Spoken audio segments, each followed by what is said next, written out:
Bom dia, manhã de 22 de fevereiro, para mais uma dificuldade bíblica.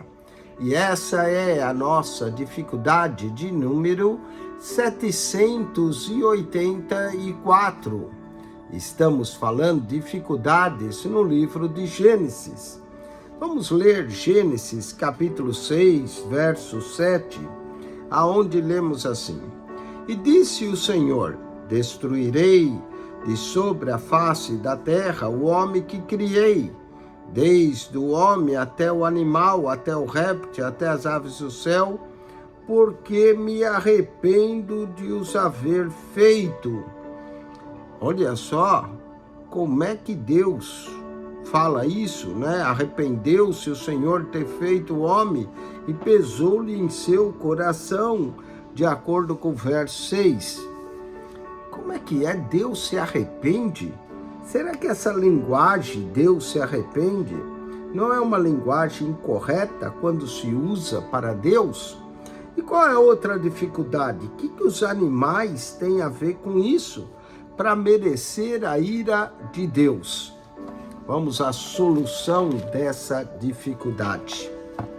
É verdade, sem sombra de dúvida, que Deus, em sua onisciência, sabe todas as coisas por antecipação e que nada acontece e o apanha de surpresa. No entanto, o erro inferir disso é que o Senhor não pode ter emoções e que não deve reagir de acordo com a depravação voluntária de suas criaturas.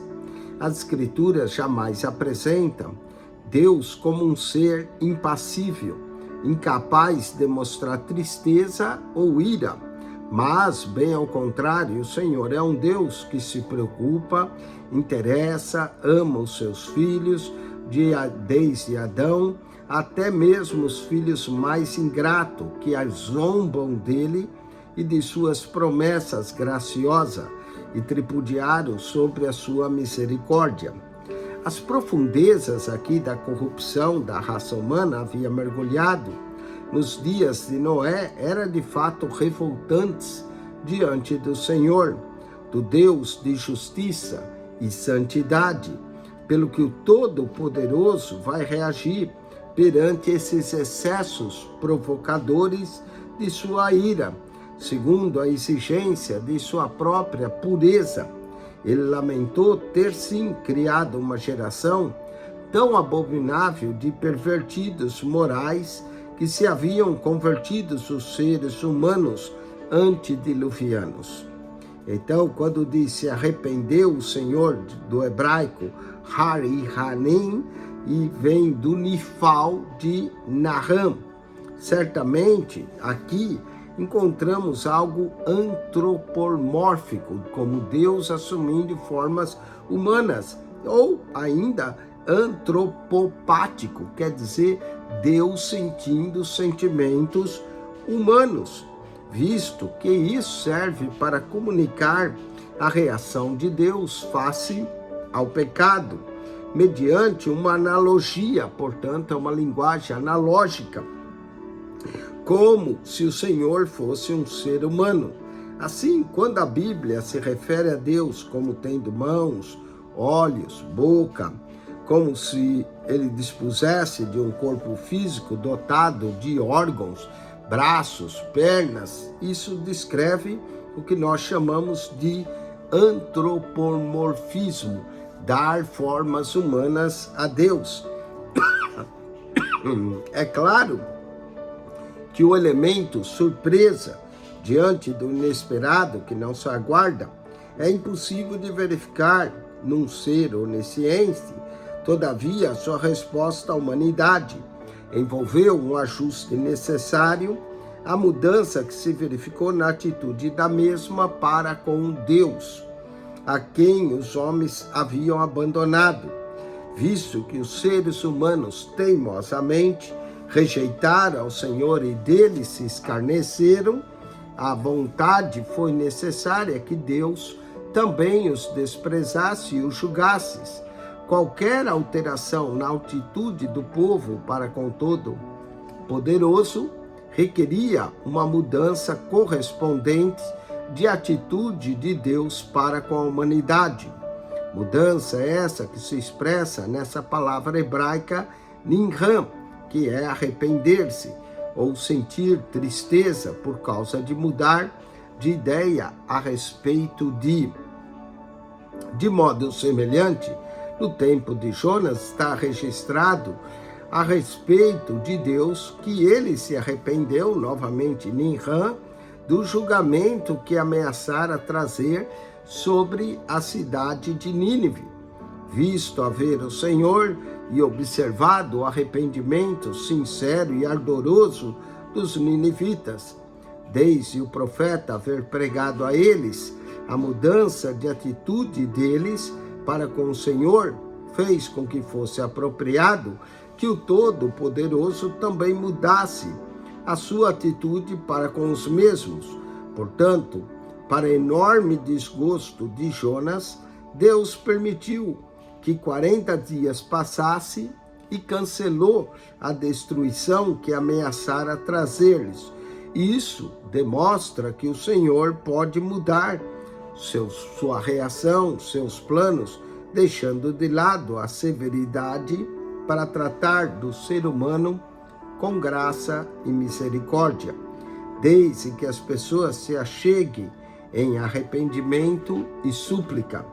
No entanto, quando se trata dos propósitos de aliança que Deus celebrou com seu povo, o Senhor verdadeiramente é incapaz de arrepender-se, como Balaão salientou em Números 23:19.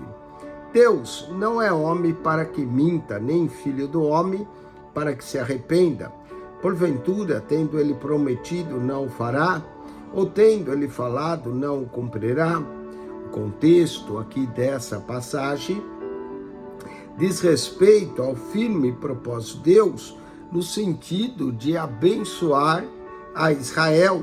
Ele já havia prometido a Abraão, a despeito de todas as maquinações do rei Balaque de Moabe, que tentou subornar Balaão de modo que lançasse uma maldição sobre a nação hebraica. Nessa situação, o Senhor verdadeiramente é incapaz de arrepender ou mudar de plano, porque ele já havia jurado antes. No que diz respeito a pássaros, animais, no contexto de Gênesis 6:7, nada diz quanto a eles terem desagradado ou irado a Deus.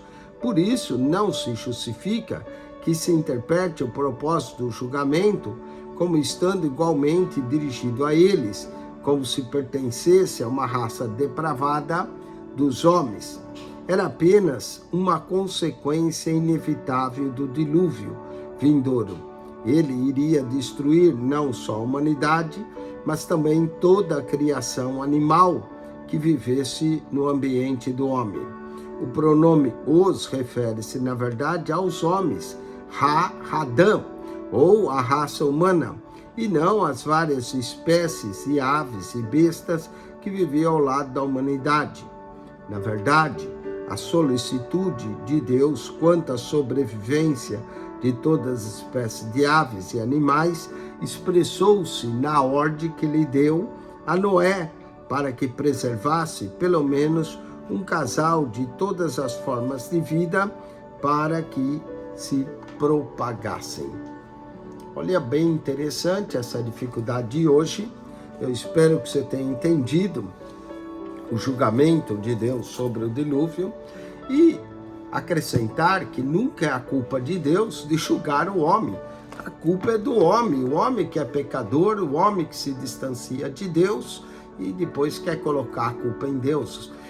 Deus muitas vezes age como nós agimos em torno dele. Tiago diz: chegai-vos a Deus e ele se chegará a vós. Portanto, quando nós nos aproximamos de Deus, ele se aproxima também de nós. Bom, espero que você tenha gostado dessa dificuldade. Se você ainda não assinou o nosso canal, não perca mais tempo. Subscreva o nosso canal, PR Eugênio Piacentini. Clique naquela foto redonda, vai aparecer um menu, clique no playlist, Ali no playlist você vai encontrar um total de 252 pastas com mais de 7.560 vídeos para você. Nosso canal tem o maior conteúdo de ensino que você possa encontrar.